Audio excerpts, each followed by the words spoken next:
very much injurious for our health. এই কথাটা আমরা সবাই মানি, সবাই।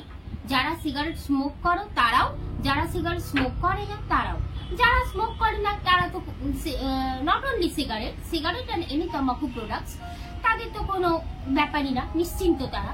বাট যারা সিগারেট স্মোক করে বা কোনো তামাকু প্রোডাক্টস ইনহেল করে, তাদের ক্ষেত্রে কিন্তু ব্যাপারটা সত্যিই ডিফিকাল্ট। ভবিষ্যতে তাদের নানা রকম শারীরিক প্রবলেম এবং সেখান থেকে ইভেন মেন্টাল প্রবলেমও হতে পারে এবং হয়ও। এমন কিছু ডিজিজ আছে যেগুলো যখন হয়ে যায় তখন তার থেকে আর রিলিফ পাওয়ার কোনো রাস্তা তারা খুঁজে পায় না। অগত্যা তখন তারা ভাবে, কেন সিগারেট স্মোক করেছিলাম, কেন তামাকু প্রোডাক্টস ইনহেল করেছিলাম, কেন কেন।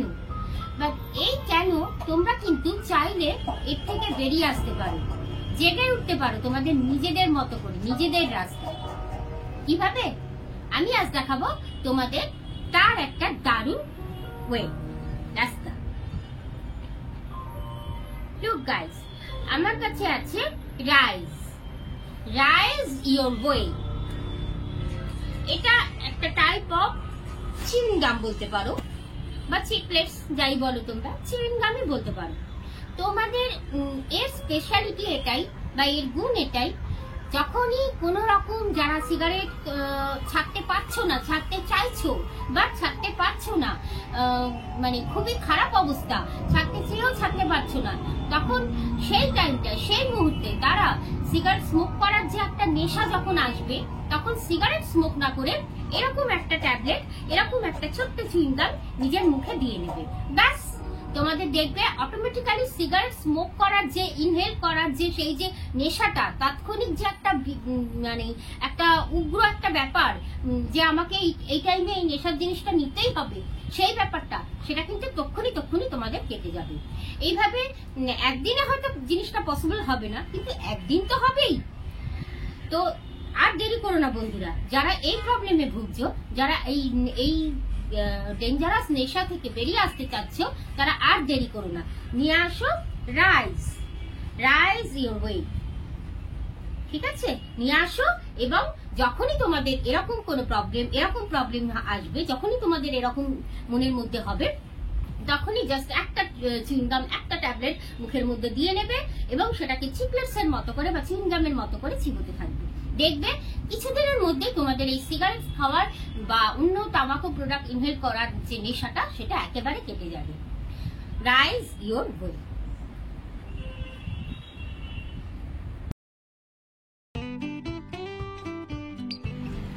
Good evening guys. ইভিনিং বলছি কারণ টাইমটা হচ্ছে বিকেল বেলা। আর এই যে শ্যুটটা তোমরা দেখছো, এই যে ক্লিপটা, এই ক্লিপটা কিন্তু আমার হেয়ার স্ট্রেটনিং করবার আগের, কারণ চুল দেখেই বুঝতে পারছো তখনও আমি হেয়ার স্ট্রেটনিং করিনি। তো যেটা বলছিলাম, আচ্ছা সবার আগে তোমাদের ওয়েলকাম জানিয়ে রাখি আমার ইউটিউব চ্যানেলে। যারা নতুন আছো এবং যারা পুরনো, আমার সব ভিউয়ার্সদের অনেক অনেক অনেক welcome and welcome back to my new blog. নতুন একটা ব্লগ শুরু করে দিয়েছি, সেটা তো বুঝতেই পারছো। তো আর ব্লগের শুরুতে যে ছোট্ট প্রমোশন অ্যাড ভিডিওটা তোমাদের দেখালাম, সেটা সম্বন্ধে কিছু একটু না বলে পারছি না। সেটার যে প্রবলেমটা নিয়ে যে প্রবলেমটা আমি দেখিয়েছি সেই অ্যাড ভিডিওটায়, সেটা কিন্তু একটা সাংঘাতিক প্রবলেম। আশা করি এই প্রবলেমটায় মানে সব বাড়িতেই কাউকে না কাউকে নিয়ে কেউ না কেউ ফেস করো। তো এখান থেকে বেরোবার মুক্তির উপায়টা কিন্তু সেটাও কিন্তু আমি তোমাদের সলভ সেই সঙ্গে সঙ্গে প্রবলেমের সঙ্গে সঙ্গে সেটা সলভও দেখিয়ে দিয়েছি। তো একবার তোমরা ট্রাই করে দেখতে পারো, কারণ এটা কিন্তু সত্যি একটা মারাত্মক ব্যাপার, তাই না, এই নেশার ব্যাপারটা। তো যাই হোক, সেটা তোমাদের পার্সোনাল ব্যাপার, তাও আমার ভিডিওর মাধ্যমে ভালো জিনিস ভালো কিছু শেয়ার করা আমার কর্তব্য, এই জন্য আমি ব্যাপারটা তোমাদের সঙ্গে শেয়ার করলাম। তো দেখো, আমি যেটা বলছিলাম যে এই ক্লিপটা কিন্তু একটু পুরনো, মানে আমার হেয়ার স্ট্রেটনিং করবার আগে। তো আমি তখন ঠিক করেছিলাম যে তখন মানে কিন্তু খুব গরম ছিল, তো আমি ঠিক করেছিলাম সামার যে লুকটা সে আমার রুমের আমার এই ডাইনিং হলটার সেটা মানে সামার লুকটা আনবো। উইন্টার লুকস দেওয়া ছিল এতদিন ধরে, সেটা চেঞ্জ করব করে করাই হচ্ছিল না, তা সেটাই চেঞ্জ করব ভেবে রেখেছিলাম, কিন্তু ওই নানান কাজের ব্যস্ততা আর হচ্ছিলই না। তা আজকের ভাবলাম না করেই ফেলি। তো দেখো, এই টেবিল কাভারটা যে পাতলাম, আগের কাভারটা না প্রায় ছিঁড়েই গেছিলো, এই জন্য এই নতুন কাভারটা আনা হয়েছিল। তো এইটা পেতে দিলাম। আর আমি এই আমার এই ড্রয়িং ডাইনিং রুমটাতে যেহেতু এটা গরমকাল, তাই একটা এবার এখন দেব একটা কুল লুক। মানে কুল লুক বলতেই আমরা সবার আগে বুঝি একটা ব্লু ব্যাপার বা একটা গ্রিন শেড, এরকম টাইপের একটা শেড হবে, তাই না। তো আমি এখানে দেব টার্কিশ ব্লু যে কালারটা আছে, বা বলতে পারো ব্লু এর উপরই একটা শেড। পুরো ড্রয়িং রুমটা কিন্তু আমি সেরকম ভাবেই চেঞ্জ করব। আমার এই ফ্লাওয়ার স্টিকগুলো গত বছরের আনা ছিল, টেবিল ম্যাটগুলো গত বছরের ছিল, তো আবার সেগুলো ধুয়ে টুয়ে রেখে দিয়েছিলাম, তো এখন আবার বের করলাম এগুলো। আর দেখো, ফরচুনেটলি এই ক্যাসরোলটার কালারও কিন্তু স্কাই ব্লু, তো বেশ ম্যাচিং করে গেছে, তাই এটাকে টেবিলেই রাখবো ভাবলাম। আর এই যে স্পুন স্ট্যান্ডটা দেখছো, এইটাই একটু অন্য কালার হয়ে গেছে, ভেবেছিলাম এটা ব্লু কিনবো, কিন্তু এবার এটা আমি মেলা থেকে কিনেছিলাম, কিন্তু এবার না আমার আর মেলায় যাওয়া হয়নি, তাই আর কেনাও হয়নি। তো দেখা যাক নেক্সট বার। আর এই দেখো, টেবিলটাকে গোছানোর পর এটা হচ্ছে টেবিলের কমপ্লিট একটা লুক। আর এখন যেটা করব সেটা হচ্ছে এই যে পর্দাগুলো দেখছো, সেই উইন্টারে একটা কজি লুক আনার জন্য পর্দাগুলো লাগানো হয়েছিল, তো এখন এগুলোকে চেঞ্জ করব। তবে এগুলো কিন্তু এখন আমি পারবো না চেঞ্জ করতে, তোমাদের দাদাভাই ফিরুক, তারপরে ওকে বলবো চেঞ্জ করে দিতে, কারণ দেখতেই পাচ্ছ রডগুলো অনেক উপরে, তো আমি পারবো না। তো এবার ও ফিরলে আমি এগুলো চেঞ্জ করবো, আর পুরোটাই তোমাদের সঙ্গে অবশ্যই শেয়ার করব। আর হ্যাঁ, ব্লগের লাস্টে কিন্তু একটা দারুণ টেস্টি রেসিপি আছে তোমাদের সবার জন্য, এবং ভীষণ ইজি ডিনার রেসিপি বলতে পারো। তো কেউ কিন্তু স্কিপ করো না, পুরো ব্লগটা দেখো, তোমাদেরই লাভ, দারুণ একটা রেসিপি পাবে। তো চলো দেখতে থাকো।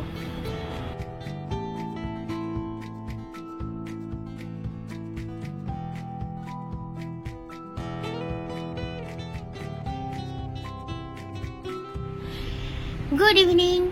এখন দেখো সন্ধ্যেবেলা, তোমাদের দাদাভাই চলে এসছে। এবার আমি ওকে বললাম পর্দার রডগুলো মানে পর্দার কালারগুলো পর্দাগুলো আর কি একটু চেঞ্জ করে দিতে, এই কালারটা মানে লাগিয়ে দিতে, যে ব্লু শেড, কারণ ঘরের শেডটা চেঞ্জ করছি। তো তারপর ফ্রেশ হয়ে নিয়ে, আর দেখো ওর জামাটা, ওর যে টি শার্টটা পরেছিল সেটাও হচ্ছে নীল রঙের, কিরম ম্যাচিং হয়ে গেছে ব্যাপারটা। তো যাই হোক, ও এখন আমাকে এইটাতে হেল্প করছে, শুধু ও না, বড় ছেলেও অবশ্য বেশ হেল্প করছিল। তো এই দেখো, ওরা এখন সব দুজনে মিলে আমাকে পর্দাগুলো পুরো ঘরে দরজার আছে, জানলাগুলোর আছে, সমস্ত চেঞ্জ করে দিচ্ছে। তো কমপ্লিট হোক, তারপর তোমাদের একটা কমপ্লিট লুকস আমি এই ঘরে দিচ্ছি।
লাগলো ঘরের লুকটা? আমার মনে হয় ভালোই লেগেছে তোমাদের, আমার তো দারুণ লেগেছে। আর এই দেখো এবার চলে এসছি, এইসব করতে করতে ডিনার টাইম হয়ে গেছে। এবার চলে এসছি এখন ডিনার বানাতে।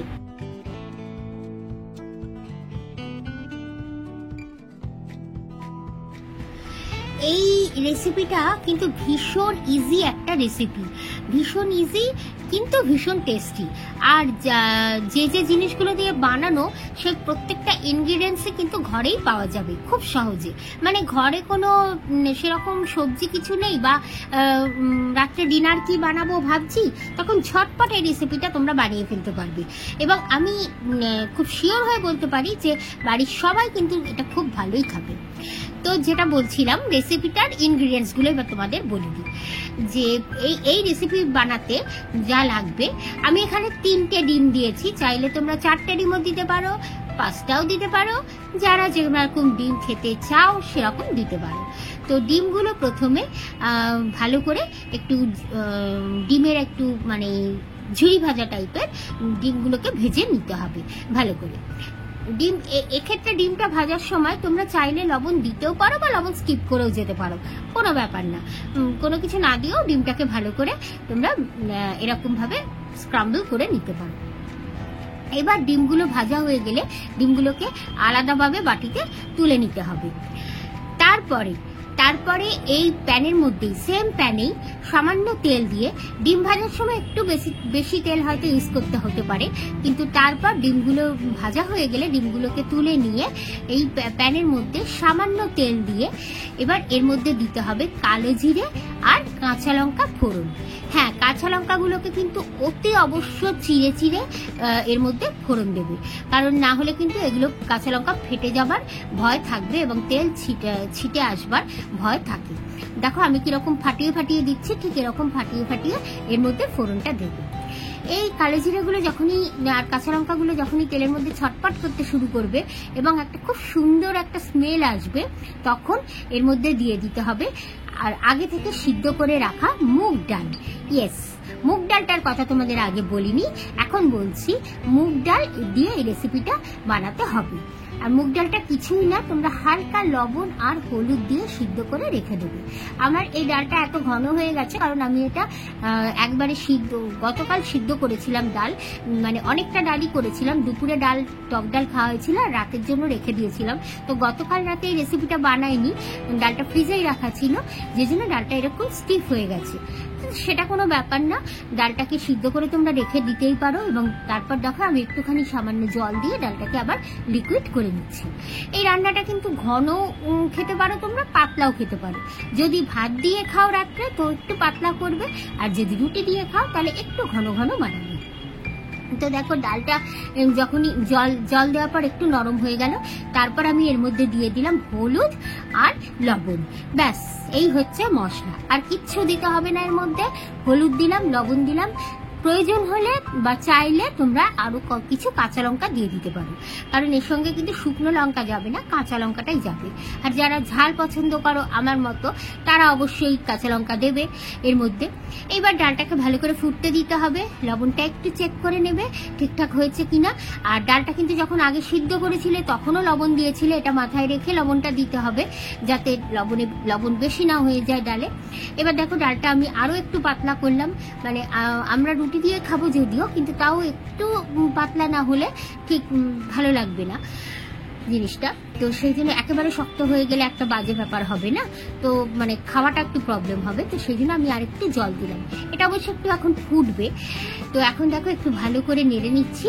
এবার ডালটা যেই বেশ কিছুক্ষণ ডালটা যখন ফুটতে শুরু করবে, বাবলস আসবে ডালটায়, তখন আমি এর মধ্যে দিয়ে দেবো ভেজে রাখা ডিমগুলো এর মধ্যে দিয়ে তারপর ভালো করে আবার একটু ফুটতে দিতে হবে, একটু নাড়তে হবে বেশ কিছুক্ষণ নেড়ে, আর সেই সঙ্গে ফুটতে দিতে হবে। আর হ্যাঁ, অবশ্যই কিন্তু খেয়াল রাখতে হবে এই সময় কিন্তু ইন্ডাকশন একটু কমিয়ে করতে পারলে বেটার, কারণ এগুলো ডালটা কিন্তু এই সময় নিচে লেগে যাবার ভয় থাকতে পারে। আর যেহেতু আমি স্টিলের প্যানে করছি সেক্ষেত্রে এই ভয়টা আরো বেশি থাকে। দেখো আমি ইন্ডাকশনটা অনেক কমিয়ে নিয়ে এবার আমি এই ডালটাকে কনস্ট্যান্ট নাড়তে থাকতে হবে। ব্যাস, আমার ডাল কমপ্লিট রেডি। এইভাবে নাড়তে নাড়তেই হয়ে যাবে। একটু চেক করে নিতে হবে লবণটা। আর সব শেষে নামানোর আগে যেটা দিতে হবে একটু গরম মশলা গুঁড়ো। আমি শাহি গরম মশলা পাউডারটা ইউজ করি, তো তোমরা যে কোনো গরম মশলা পাউডারই ইউজ করতে পারো, তো কোনো ব্যাপার না সেটা। তো দেখো গরম মশলা দেওয়ার পর রংটা একটু চেঞ্জ হলো, এটা কিন্তু আর কোনো মশলা পড়বে না। আর আমার ডালও এদিকে কমপ্লিট রেডি। এবার আমি এটা সার্ভ করে নিচ্ছি। তো দারুণ না রেসিপিটা, বলো তোমরা? আমার তো মানে ভীষণ প্রিয় এই রেসিপিটা। আর খুব ছোটবেলায় মা এটা বানাতো, মানে দারুণ আনন্দ হতো আমার এইটা যেদিন রাত্রের ডিনারে থাকতো। তো অনেকদিন পরই বানালাম, তো ভাবলাম তাহলে তোমাদের সঙ্গে একটু শেয়ার করি। তো বন্ধুরা, কেমন লাগলো আজকে সারা মানে এই পুরো ব্লগটা? আশা করি তোমাদের আজকের ব্লগ ভালোই লেগেছে। আর ভালো লাগলে কি করতে হবে? Like, share and subscribe. তো ভালো থেকো সবাই, দেখা হবে তোমাদের সঙ্গে আবার নতুন একটা ব্লগে। Tata, good night.